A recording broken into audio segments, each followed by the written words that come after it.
تک عشاء کے بعد سے لے کر مختلف تقریریں سماعت کی ہیں اور نعتوں کا ایک مقدس سلسلہ بھی آپ لوگوں کے سامنے رہا ہے۔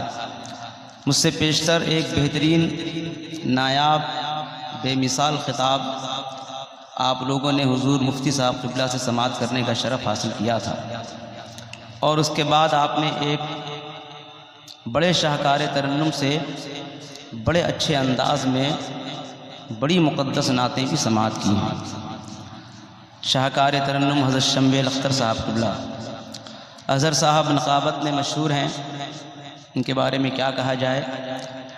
اللہ تعالیٰ انہیں اور مزید بلندیوں سے سرفراز فرمائے، اور جتنے علماء کرام یہاں پر تشریف رکھتے ہیں اللہ تعالیٰ ان سبوں کی عمروں میں صحت کے ساتھ برکتیں عطا فرمائے، آمین۔ مولانا غلام قادر صاحب قبلہ کی تقریر ہو رہی تھی اور اسی دوران میرا آپ لوگوں کے درمیان آنا ہوا۔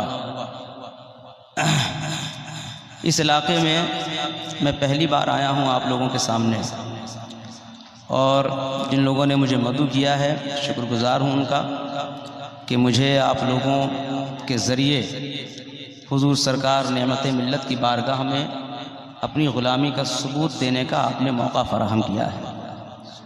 یہ بڑے نصیب کی بات ہے، اور مجھے تو لگ رہا تھا کہ جیسے میں یہاں آپ تک پہنچ نہیں پاؤں گا۔ تقریباً میری ٹرین 10 گھنٹہ لیٹ تھی، اور لاسٹ ٹائم پہ میں نے فون کر کے کہا بھی کہ شاید ہم آ نہ پائیں، تو حضرت نے مجھ سے کہا کہ آپ آئیں گے، ضرور آئیں گے۔ مستان بابا نے مجھ سے کہا آپ آئیں گے، ضرور آئیں گے، آپ چل دیجئے وہاں سے، انشاءاللہ یہاں پہنچیں گے آپ۔ آتا وہی ہے جسے چاہا در پہ بلا لیا، جسے چاہا اپنا بنا لیا۔ واہ، یہ بڑے کرم کے ہیں فیصلے، یہ بڑے نصیب کی بات ہے۔ واہ، سبحان اللہ۔ بنگال کا مسلمان اپنے جذبات کے تعلق سے بڑی شہرت رکھتا ہے جی۔ پورے بھارت میں بنگال کے مسلمانوں کو اس طور پر یاد کیا جاتا ہے کہ ان کا ایمان، ان کا عشق رسول اور ان کا احترام اولیاء اور تصوف سے ان کا رشتہ بھارت کے اور مزید علاقوں سے کہیں زیادہ یہ بہتر رشتہ بنائے رکھتے ہیں اپنا۔ یہ بہت بڑی بات ہے، اور اس میں علماء حضرات کی بڑی عرق ریزیاں ہیں۔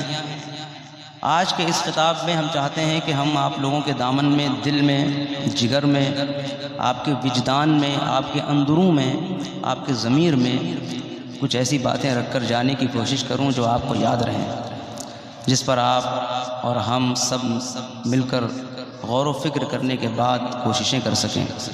میری مائیں بھی آج میرے مخاطب ہیں، میری بہنیں بھی مخاطب ہیں، اور خصوصی طور پر وہ ینگ بلڈ جو نوجوان نسل ہے جن کو اپنے کاندھوں پر اب اسلامی ذمہ داریوں کا احساس کرنا چاہیے، بے شک وہ میرے مخاطب ہیں۔ میں بہت مؤدبانہ التماس اور گزارش کرتا ہوں، وہ نوجوان جو ہم عمر ہیں، بہت پیچھے اگر بیٹھے ہیں یا کھڑے ہیں، تو آئیے سب مل کر اللہ کو یاد کرتے ہیں اور اللہ کے نیک بندوں کی بارگاہ میں اپنی غلامی کا ثبوت دیتے ہیں۔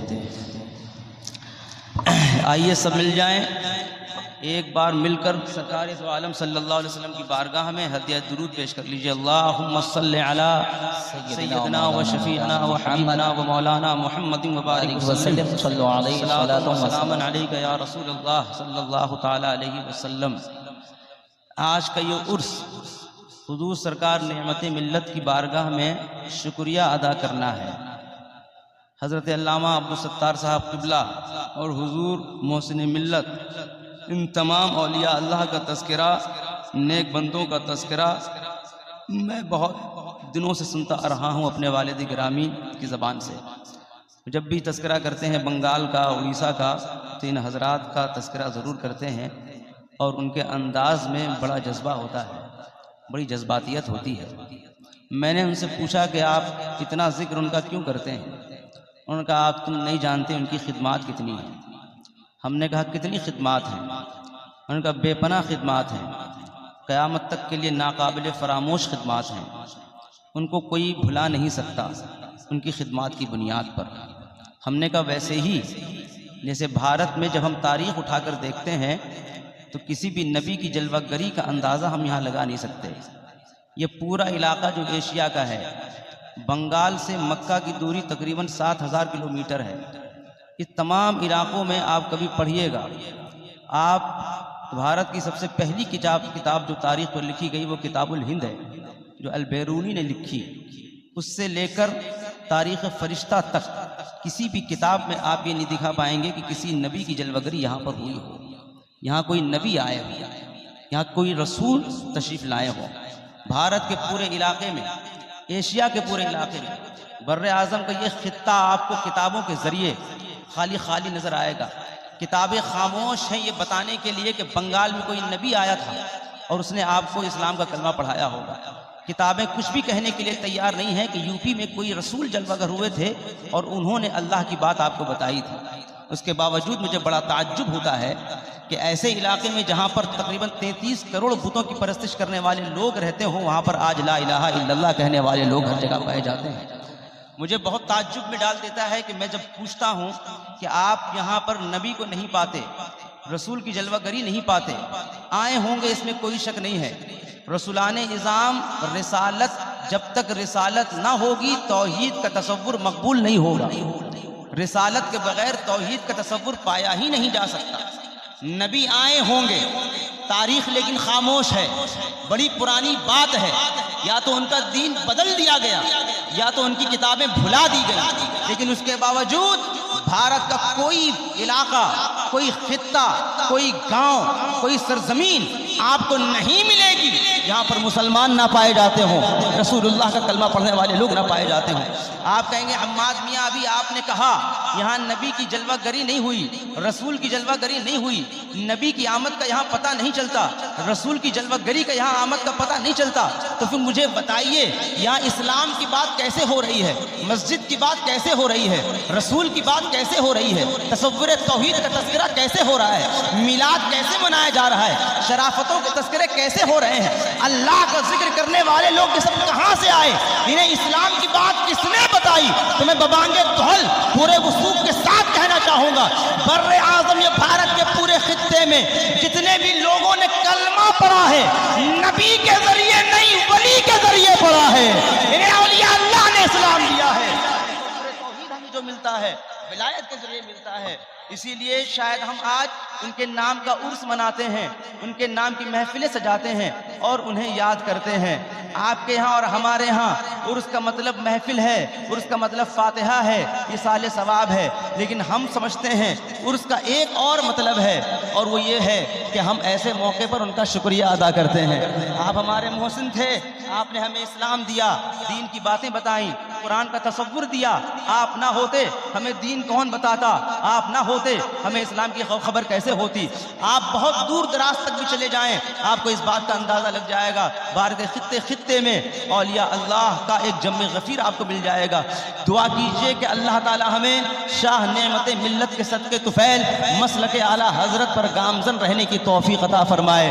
میری باتیں اگر آپ سن رہے ہیں تو تاریخ کے اعتبار سے تاریخ کا سہارا لے کر ایک دو باتیں اور آپ کے سامنے عرض کرنے کی سعادتیں حاصل کرنے کے بعد میں اپنے موضوع پر آنا چاہتا ہوں تاکہ علماء کی دعائیں مل جائیں اور آپ لوگوں کا ساتھ مل جائے۔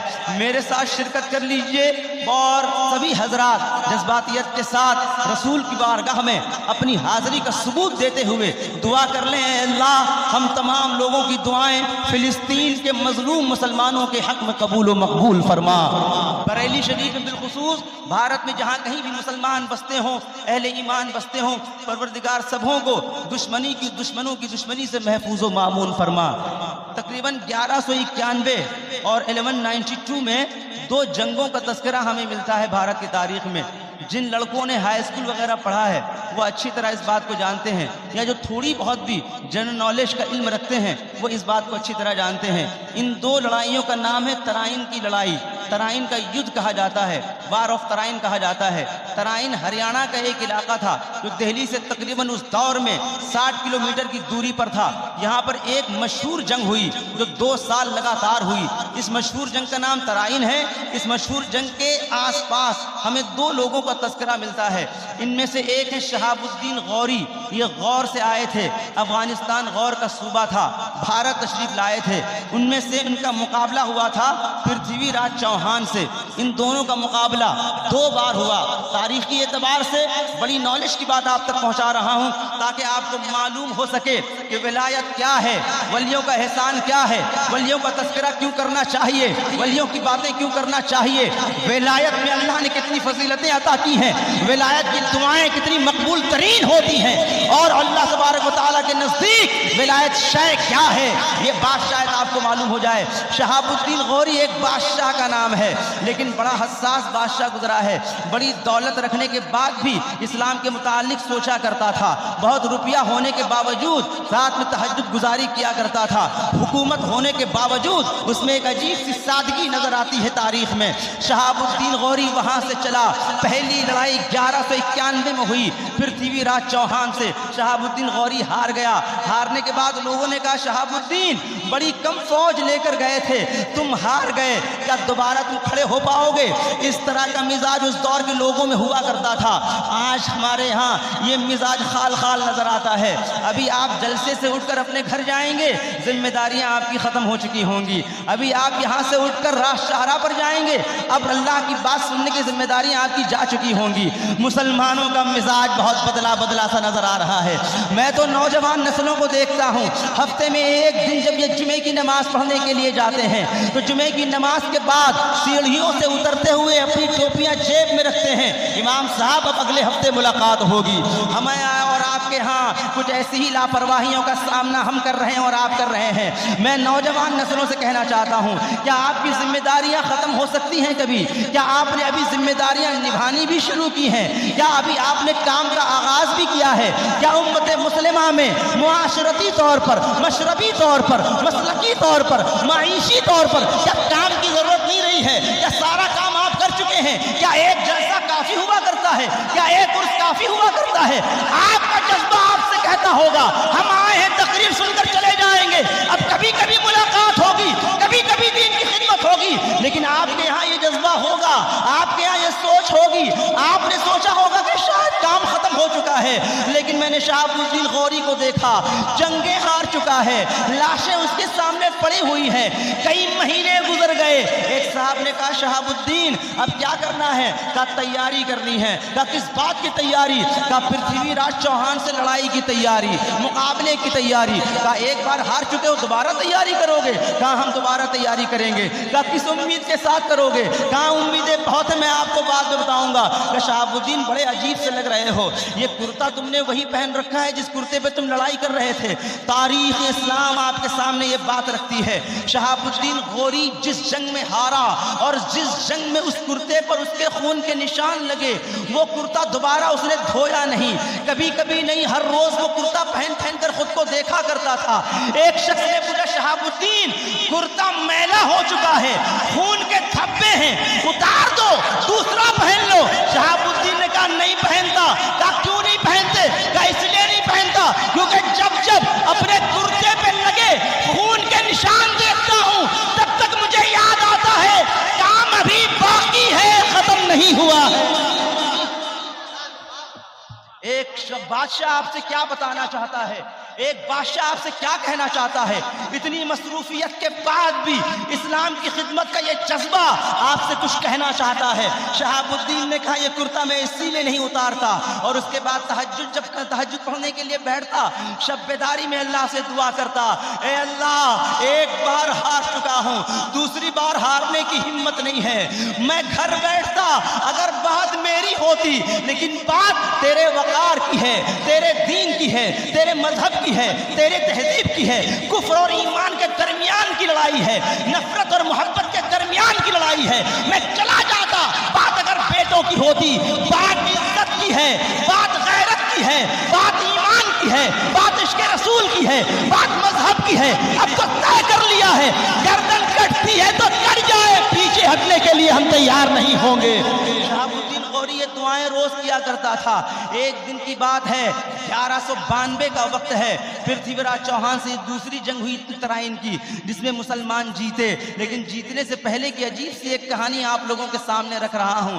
اگر میری بات آپ لوگ سن رہے ہیں اور زندہ دلی کے ساتھ اس بات کو سننا چاہتے ہیں، سارا مجمع میری آواز کے ساتھ آواز ملا کر دعا کر لے۔ اے اللہ، ہم تمام لوگوں کو غریب نواز کے صدقے طفیل 5 وقت کی نماز پڑھنے کی توفیق عطا فرما۔ کہتے ہیں کہ شہاب الدین غوری کچھ دن پہلے بڑی تیاری میں مصروف تھے۔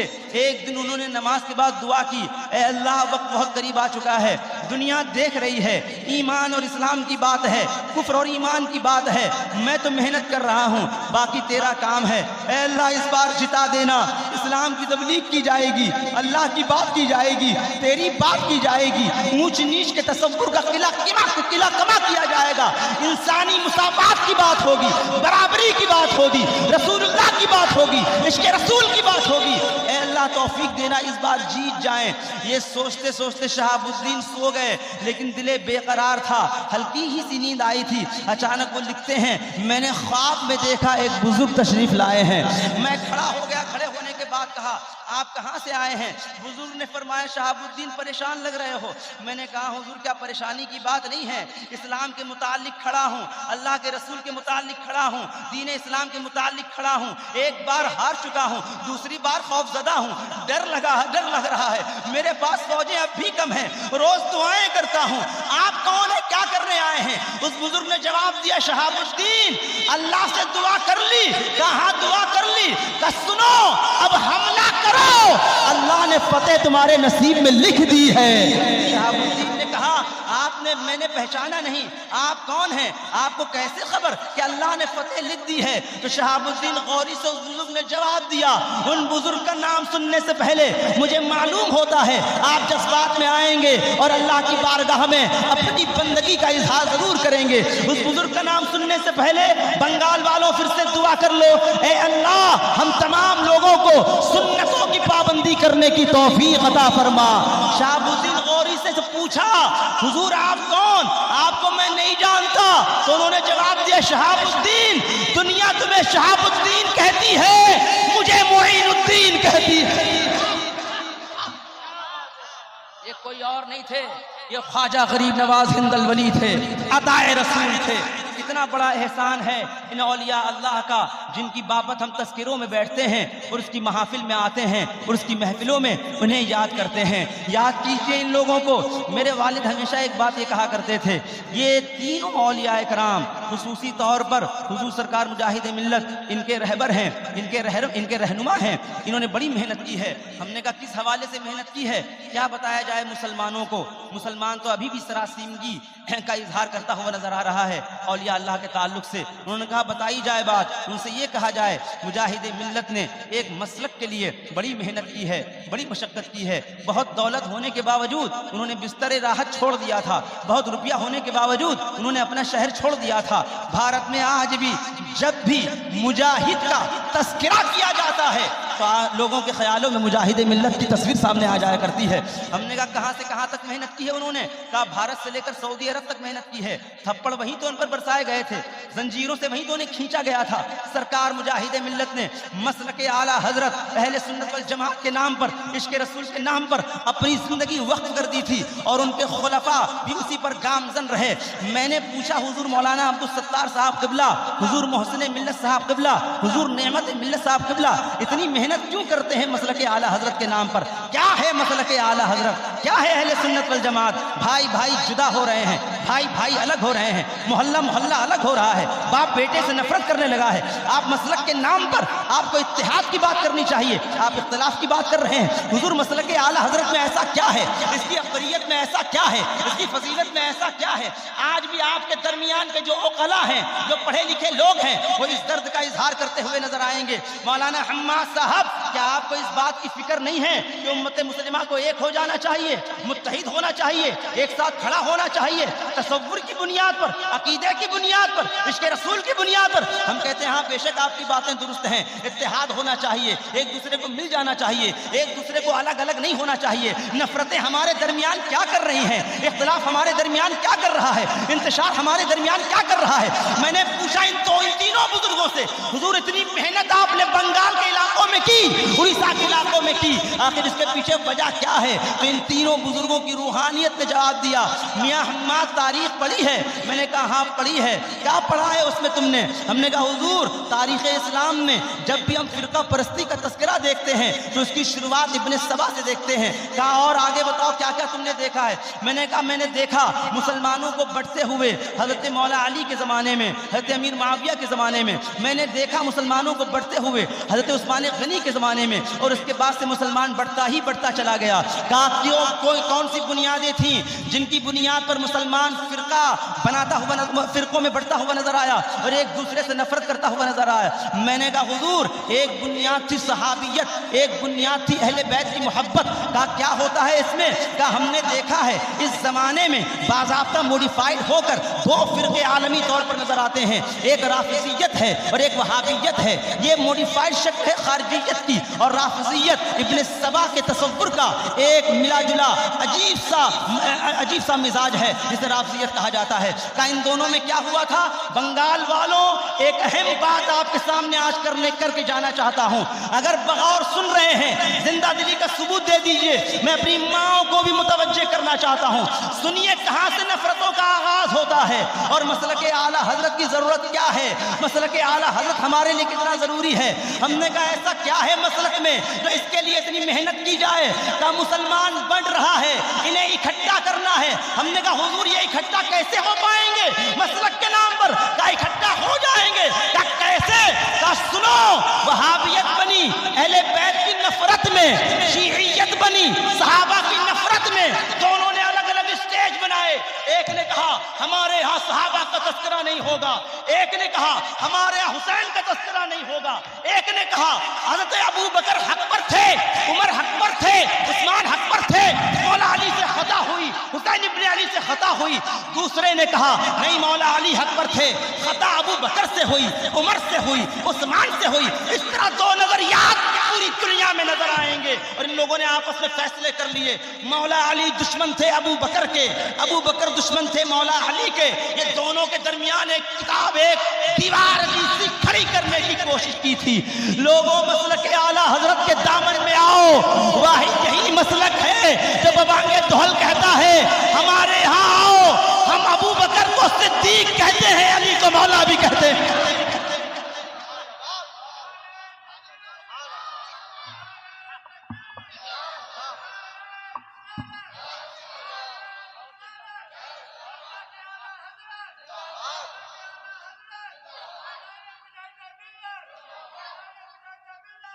یہ مسلک نفرت کی بنیاد پر نہیں بنایا گیا، اس مسلک کی بنیاد ہی میں محبت ہے، محبت صحابہ بھی ہے، محبت اہل بیت بھی ہے۔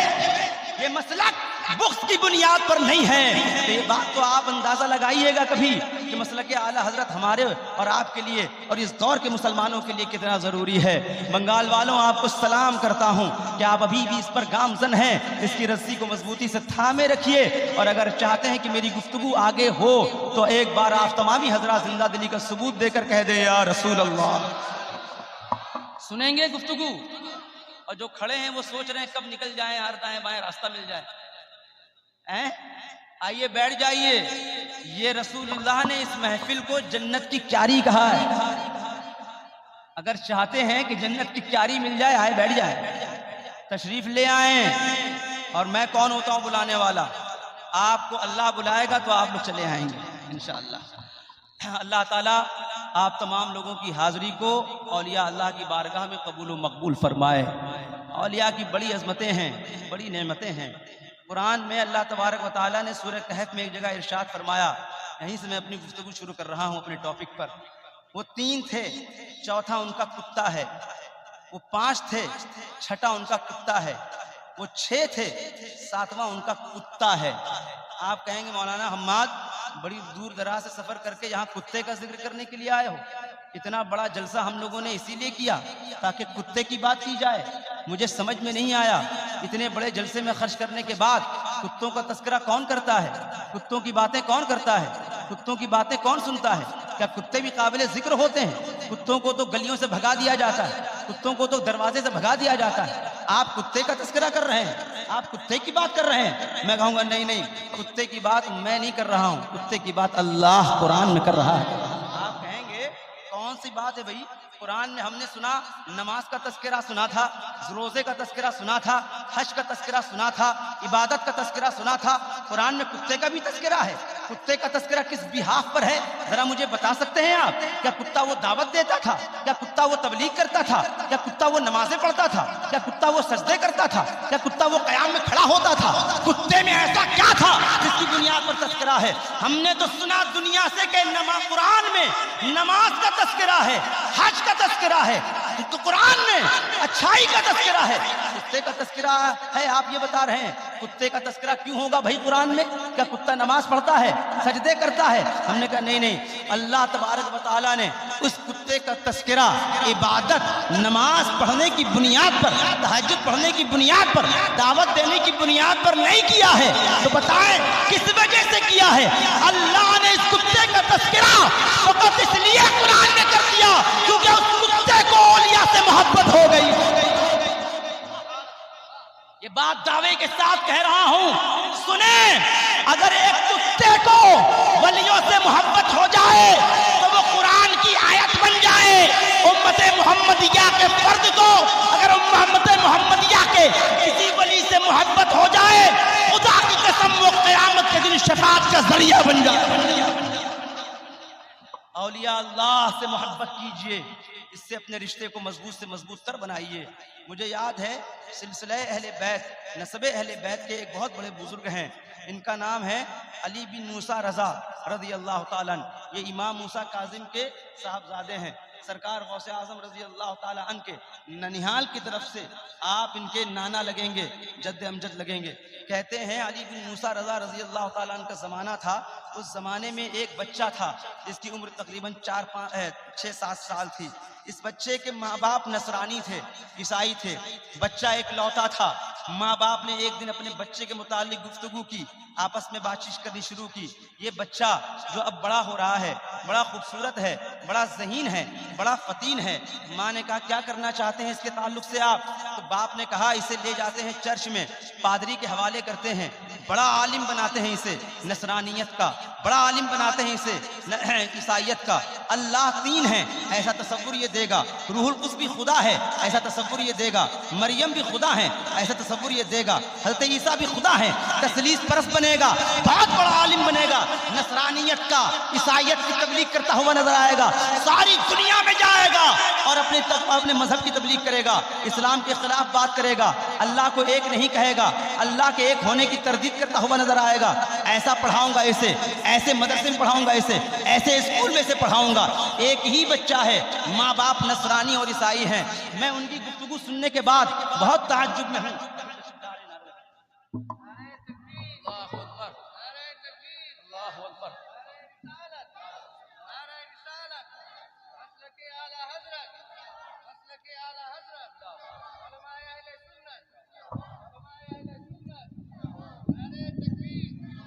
نعرہ تکبیر, نعرہ رسالت, مسلک اعلی حضرت, علماء اہل سنت. نعرہ تکبیر, نعرہ رسالت, عرس حضور نعمت ملت. تشریف رکھیں, آپ لوگ بیٹھ جائیں, قریب قریب آ جائیں, سمیٹ جائیں. الحمدللہ. خطیب الہند, استاذ العلماء, استاذ الاساتذہ, عمدۃ الخطبہ, خطیب شہیر حضرت علامہ مولانا مفتی حنیف صاحب قبلہ مصباحی تشریف لا چکے ہیں. آپ کی جلوہ گری ہے اور میرے بعد حاصل جلسہ خطاب آپ تمامی حضرات کو سماعت کرنے کا شرف انہی سے حاصل کرنا ہے. اللہ سے دعا ہے کہ اللہ تعالیٰ ان علماء کرام کی صحت میں خوب خوب برکتیں عطا فرمائے اور ہم تمام لوگوں کو ان علماء کرام کے علم کی برکتوں سے مالا مال فرمائے۔ میرے بعد آپ حضرت کی تقریر سماعت کریں گے۔ میں تھوڑی دیر کے لیے آپ کے سامنے، اور آپ مجھے برداشت کر لیں تاکہ حضرت کے سامنے میں اپنا سبق پڑھ سکوں اور حضرت میری اصلاح کر سکیں۔ اللہ سے دعا ہے کہ اللہ تعالی ہم تمام لوگوں کو سرکار نعمت ملت کے صدقے طفیل علم دین حاصل کرنے کی توفیق رفیق عطا فرمائے۔ سنیں میری بات غور سے، اور اس کی تمہید میں نے آپ کو پہلے ہی بتا دی تھی کہ اولیاء اللہ کی ولایت میں کتنی طاقت اللہ تبارک و تعالیٰ نے عطا فرمائی ہے اور ان کی کتنی خدمات ہیں۔ کہتے ہیں نصرانیت کے نام پر ماں باپ تیار ہو گئے اپنے بیٹے کو پڑھانے کے لیے۔ جب بھی میں اس واقعے کو سنتا یا پڑھتا ہوں تو مجھے بڑا تعجب ہوتا ہے، مجھے مسلمان ماں باپ کی یاد آتی ہے۔ کاش کہ اس دور میں مائیں ایسی ہوتی جو اپنے بچوں سے اسی طرح کے تذکرے کرتے ہوئے نظر آتی۔ کاش کہ اس دور کے باپ ایسے ہوتے جو اپنے بچوں کے تعلق سے اسی طرح کی امیدیں وابستہ رکھتے ہیں۔ کاش کہ والدین اپنے بچوں کے متعلق اس طرح کا پلان بناتے ہوئے نظر آتے۔ لیکن عالم یہ ہے ہمارا، مدرسے کھوکھلے ہو چکے ہمارے، مدرسے سنسان ہو چکے ہمارے، کتابیں، علم، ان سب کا جنازہ ہمارے یہاں آج بھی نکالا جا رہا ہے۔ آپ اندازہ لگائیے، علم دنیا میں تو آپ کا فیصد ہی کوئی نہیں نکال سکتا، علم دین میں بھی سب سے زیادہ اگر کوئی کمزور ترین قوم ہے وہ ہماری قوم ہے۔ مدرسے سنسان ہو رہے ہیں، خالی ہو رہے ہیں۔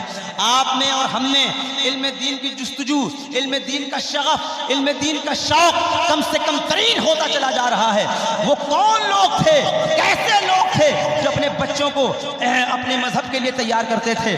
ان کا مذہب باطل ہے، اس کے باوجود تیار کرتے تھے۔ ماں کہہ رہی ہے چھوڑ آئیے میرے بچے کو، عیسائیت سکھائیے اسے، نصرانیت سکھائیے اسے۔ باپ جذبہ دین میں سرشار ہو کر اپنے بچے کو لے کر چلا۔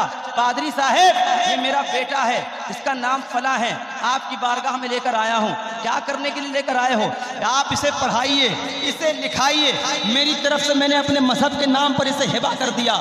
بڑا عالم بنائیے، بڑا ہو کر نصرانی عالم بنے گا، بڑا ہو کر عیسائی عالم بنے گا، ایک خدا کی بات نہیں کرے گا، تین خدا کی بات کرے گا، جہاں جائے گا تثلیث پرستی کا تصور پھیلائے گا، ٹرینٹی کا قائل ہوگا۔ ہم چاہتے ہیں اسے پڑھائیے لکھائیے، آپ کے نام اسے کر کے جا رہا ہوں۔ پادری صاحب نے کہا بے فکر ہو کر جائیے، ہمارے مدرسے کا نظام بہت بہتر ہے، ہم بڑی محنت کرتے ہیں اپنی تہذیب کے لیے، اپنے تمدن کے لیے، ہم بڑی محنت کرتے ہیں اپنے علم کے لیے، ہم بڑی محنت کرتے ہیں اپنی بائبل کے لیے۔ اتنی محنت مسلمان نہیں کرتے، اتنی محنت ان کے مدرسوں میں نہیں کی جاتی، اتنا جذبہ مسلمان بچوں کے ماں باپ میں نہیں پایا جاتا، اتنا جذبہ مسلمان بچوں کے اساتذہ میں نہیں پایا جاتا۔ ہم میں بڑا جذبہ ہے، ہم آپ کے بچے کو پڑھائیں گے، لکھائیں گے، کھلائیں گے، پلائیں گے، نگرانی کریں گے۔ آپ جہاں جانا چاہیں واپس چلے جائیں۔ ماں باپ یہ سوچ کر چلے آئے کہ بیٹے کو اچھی جگہ ڈال رکھا ہے، بیٹا بڑا ہونے کے بعد بڑا عالم بنے گا نصرانیت کا اور عیسائیت کا۔ گھر چلے آئے، تھوڑی دیر کے بعد استاد صاحب نے بلایا اور بچے سے پوچھنا شروع کیا کیا نام ہے تمہارا؟ فلاں نام ہے میرا۔ کہاں پڑھتے تھے؟ گھر پر پڑھتا تھا۔ ماں باپ کیسے ہیں؟ کٹر عیسائی ہیں، کٹر نصرانی ہیں، ان کا مذہب ان سے چھوٹتا ہوا نظر نہیں آتا، اپنے مذہب پہ بڑے کاربند نظر آتے ہیں، جو بھی فیصلے کرتے ہیں مذہب کے مطابق ہی سنتے ہیں، مذہب کے مطابق ہی کرتے ہیں، جو بھی بات کرتے ہیں مذہب کے مطابق ہی کرتے ہیں، پوری زندگی کو انہوں نے مذہب بنا لیا ہے۔ اسی لیے مجھے اس ماحول میں آپ کے پاس ڈال کر گئے ہیں اور آپ سے شاید انہوں نے کہا ہے مجھے عیسائیوں کا بڑا عالم بننا ہے۔ کہا ہم آپ کو بنائیں گے بیٹا، تم ذہین ہو، خوبرو ہو، خوبصورت ہو، اپنے ماں باپ کی اکلوتی اولاد ہو، تم پر خصوصی محنت کی جائے گی، لیکن پہلے جو میں کہوں وہ تمہیں کہنا ہے۔ اب آئیے یہاں پر جہاں پر بچے کا امتحان پہلی بار لیا گیا، 6-7 سال کا بچہ جو نصرانیت کے ماحول میں پلا بڑھا، 6-7 سال کا بچہ جس کے سامنے فقط ابھی عیسائیت ہی تھی، استاد صاحب نے کہنا شروع کیا بیٹا کہو ان اللہ ثالث ثلاثہ، اللہ 3 میں سے 1 ہے۔ بیٹے نے کہا استاد صاحب کیا کہہ رہے ہیں؟ پھر بھی ایک بار کہتے ہیں۔ کہا ان اللہ ثالث ثلاثہ، اللہ 3 میں سے 1 ہے۔ بیٹے نے آگے بڑھ کر کہا یہی بات کہنی ہے؟ کہا یہی بات کہنی ہے۔ بیٹے نے آگے بڑھ کر کہا حضور آپ کہہ رہے ہیں اللہ 3 میں سے 1 ہے، میں کہتا ہوں اللہ 1 ہے۔ سبحان اللہ، سبحان اللہ۔ استاد نے کہا میں نے یہ نہیں کہا اللہ 1 ہے، اسلام کہتا ہے اللہ 1 ہے۔ اسلام میں ہے کہ اللہ کے سوا کسی کے سامنے سجدہ نہیں ہونا چاہیے، اسلام میں ہے کہ اللہ کے سوا کوئی پالن ہار نہیں مانا جائے گا، رزاق نہیں مانا جائے گا، قبروں قبروں کے سامنے سجدے نہیں کیے جائیں گے, قبروں کا طواف نہیں کیا جائے گا. یہ اسلام میں ہے, یہ شرک ہے. میں کہتا ہوں اللہ تمہارا دین ہے, دینوں کو خدا کہو. کہا ٹھیک ہے استاد صاحب, اس بار محنت کرتا ہوں, کوشش کروں گا, دہرا دیجئے. کہا ان اللہ تعالیٰ سے کہو ان اللہ ثالث ثلاثہ, اللہ تین میں سے ایک ہے. بچے نے بڑی کوشش کے بعد پھر کہا اللہ ایک ہے. استاد پھر پریشان ہو گیا, اس سے میں اس بار کہا یہ نہیں کہنا ہے, کہنا ہے اللہ تین میں سے ایک ہے. بچے نے کہا استاد صاحب کہنا تو یہی چاہتا ہوں, لیکن کیا کروں, اللہ جسے ہدایت دے دے دنیا کا کوئی شخص اسے گمراہ نہیں کرتا. سبحان اللہ, کہنا تو یہی چاہتا ہوں لیکن کیا کروں, زبان پر فقط هو اللہ احد آتا. سبحان اللہ, سبحان اللہ. استاد نے مارنا شروع کیا لڑکے کو, نیم بے ہوش ہو گیا بچہ. کہا لے جاؤ کمرے میں, کل صبح اس سے ملاقات ہوگی. کمرے میں بچہ چلا گیا اور وہاں جانے کے بعد تھوڑی دیر کے بعد اسے ہوش آیا تو مدرسہ چھوڑ دیا. دوڑ گئے نہ جانے کی شاہراہ پر, دوڑتے دوڑتے بدحواسی کے عالم میں ایک ایسی جگہ پر پہنچے جہاں پر اچانک دیکھا انہوں نے ایک دروازہ کھلا. دروازے جیسے ہی کھلا سامنے ایک بزرگ پرنور چہرے والے نظر آئے. بچہ وہیں پر ٹھہر گیا. بچے نے غور سے دیکھا, بزرگ نے غور سے دیکھا, معلوم ہوتا تھا صدیوں سے بچھڑے ہوئے آج ملے ہیں. بزرگ نے کہا قریب آؤ. رک کیوں گئے, بیٹا یہاں آؤ. کہا میں آپ کا بیٹا نہیں ہوں, میرے ماں باپ فلاں جگہ پر ہیں. کہا تم نہیں جانتے میں مسلمان ہوں اور تم میں ابھی احساس نہیں کہ تم بھی مسلمان ہو چکے ہو. اب ہمارا رشتہ کلمے کی بنیاد پر روحانی ہو چکا ہے.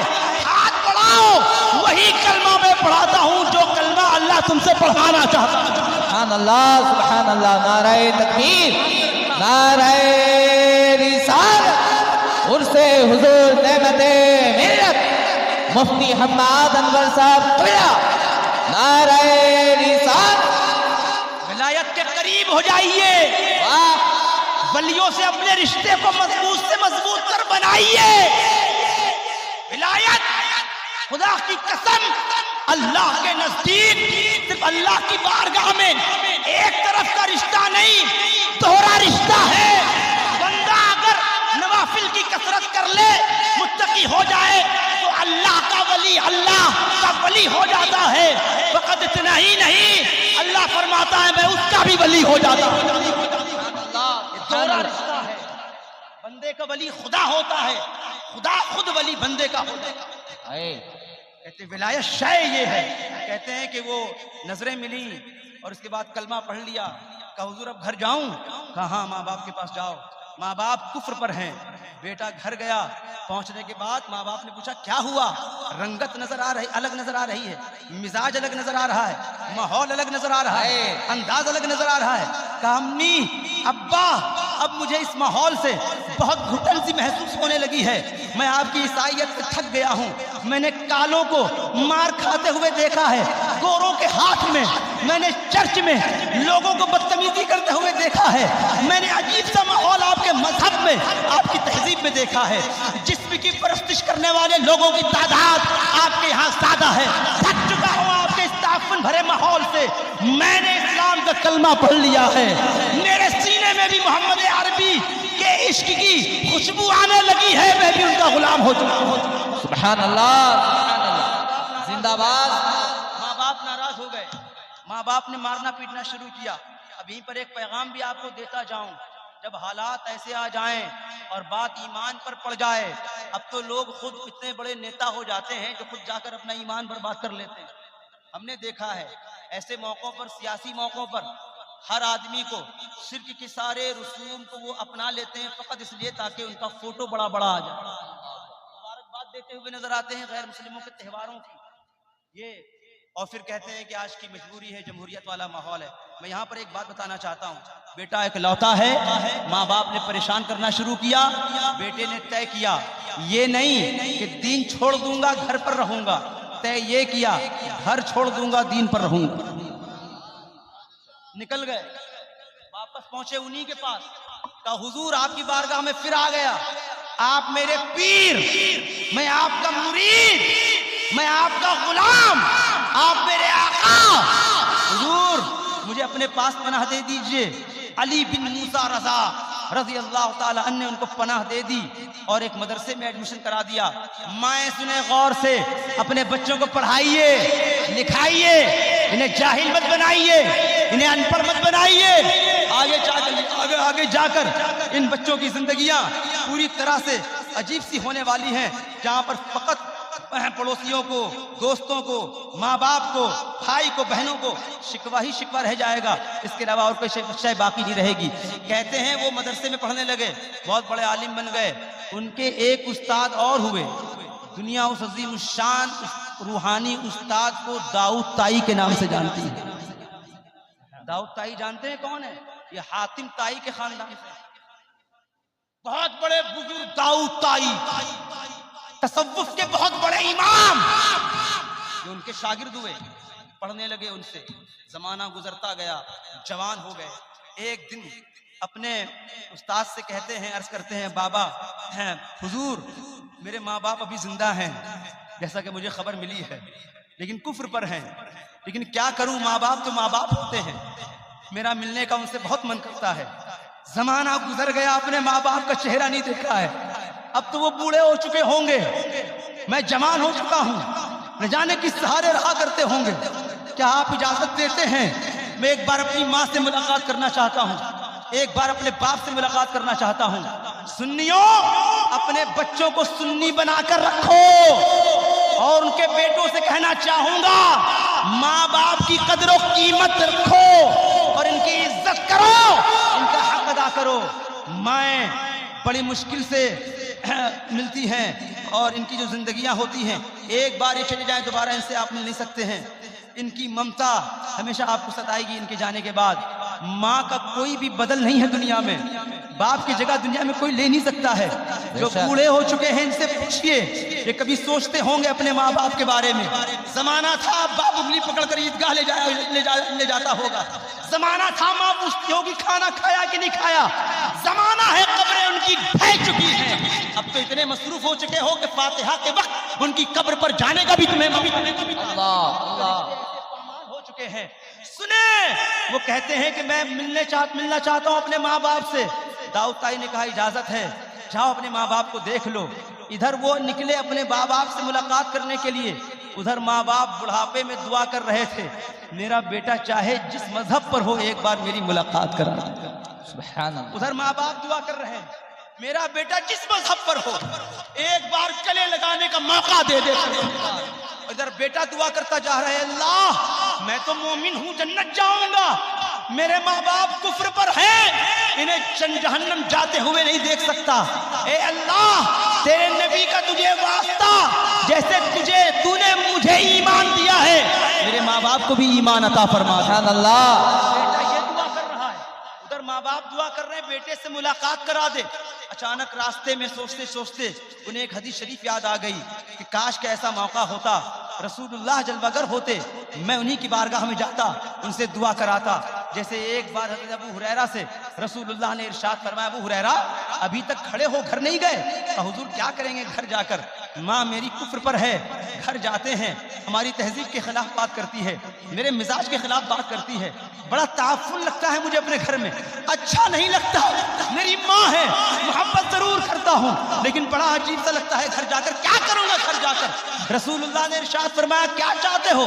ابو ہریرہ نے عرض کیا، حضور جیسے میں آپ کا غلام ہوں، میری ماں کو بھی اپنا غلام بنا لیجئے، میری ماں کو بھی ایمان عطا دیجئے. حضرت ابو ہریرہ سے رسول اللہ نے ارشاد فرمایا، ابو ہریرہ پریشان نہ ہو، روز گھر جاتے ہوگے، ماحول کچھ اور ہوتا ہوگا، آج گھر جاؤ تماشا کچھ اور نظر آئے. سبحان اللہ. نعرہ تکبیر، نعرہ رسالت، اختیار مصطفیٰ، عظمت مصطفیٰ. حضرت ابو ہریرہ رضی اللہ تعالیٰ گھر کی طرف لوٹے، روز جاتے تھے، کچھ نہیں سوچتے تھے. آج جا رہے ہیں تو سوچ رہے ہیں کہ یقیناً ایک بار فطرت اپنے مزاج سے ہٹ سکتی ہے، رسول کی دعا اللہ کی بارگاہ سے رد نہیں ہو سکتی ہے. سبحان اللہ. سوچتے ہوئے گھر پہنچے، دروازہ کھولا، ماں نے کہا بیٹا تم آ گئے؟ کہا آ گئے امی. کہا بیٹا روز آتے تھے ایک کافرہ کے گھر میں، آج تم قدم کافرہ کے گھر میں نہیں رکھو گے، ایک مومنہ کے گھر میں رکھو گے۔ میں بھی کہتی ہوں لا الہ الا اللہ محمد رسول اللہ۔ سبحان اللہ۔ ابو ہریرہ نے پوچھا امی میں تو روز سمجھاتا تھا، ایسا تو ماحول میں نے نہیں دیکھا، کلمہ پڑھتے ہوئے نہیں دیکھا، آج آپ کو کلمے کا کیسے پتا چلا؟ تو ان کے امی نے جواب دیا ابو ہریرہ تمہیں نہیں معلوم، تمہارے آنے سے پہلے تمہارے نبی آئے تھے، کلمہ پڑھا کر گئے۔ سبحان اللہ سبحان اللہ سبحان اللہ۔ ہریرہ رضی اللہ تعالیٰ عنہ نے اللہ کا شکر ادا کیا، کہتے ہیں معروف کرخی یہی سوچتے سوچتے گھر پہنچے، دروازہ کھٹکھٹایا، بوڑھے باپ نے اندر سے آواز دی، کون؟ بیٹے نے جواب دیا آپ کا بیٹا معروف آیا ہے۔ سبحان اللہ۔ جانتے ہیں یہ کون ہے؟ ان کا نام سن کر آپ کو تو کم پتا ہوگا، علماء حضرات اپنے دل میں عشق اولیاء محسوس کرتے ہیں۔ اس عظیم ہستی کا نام معروف کرخی، سبحان اللہ۔ معروف کرخی رضی اللہ تعالیٰ، بہت بڑے بزرگ، یہاں تک کہ شیخ عبدالحق محدث دہلوی لکھتے ہیں ان کے تعلق سے، میں ان کو ان بزرگوں میں سے مانتا ہوں جن کو اللہ نے قبر میں بھی تصرف کا اختیار دے رہا ہے۔ معروف کرخی ہے رضی اللہ تعالیٰ، کہتے ہیں گھر پہنچے، دروازہ کہا آپ کا بیٹا معروف آپ سے ملنے کے لیے آیا ہے۔ ابو آپ ٹھیک تو ہیں؟ باپ دوڑتا ہوا آیا، جذبات دروازہ کھولا، کہا بیٹا تم صدیاں گزر گئی انتظار کر رہا تھا، خدا کی قسم آج میں نے پہلی بار تمہارے خدا سے دعا کی تھی کہ میرے بیٹے سے ملاقات۔ سبحان اللہ۔ کہا امی ابا صرف آپ ہی نے میرے خدا سے دعا نہیں کی تھی، میں نے بھی میرے خدا سے دعا کی تھی آپ کو ایمان عطا فرما دے۔ سبحان اللہ۔ نے کہا بیٹا تو پھر سنو، اللہ نے احساس دے دیا ہے، تم گھر بعد میں آؤ گے، میں کہتا ہوں تم سچے ہو، تمہارا خدا سچا ہے۔ سبحان اللہ سبحان اللہ۔ پڑھا، یہ اولیاء اللہ کی فضیلتیں ہیں، اولیاء کی صحبتیں ہیں، اولیاء اللہ کا فیضان ہے۔ اللہ سے دعا کر لیجئے کہ اللہ تعالی ہم تمام لوگوں کو حضرت سرکار نعمت علی شاہ صاحب قبلہ کی تربت کی بھیک عطا فرمائے۔ ایک بار درود شریف پڑھ لیجئے۔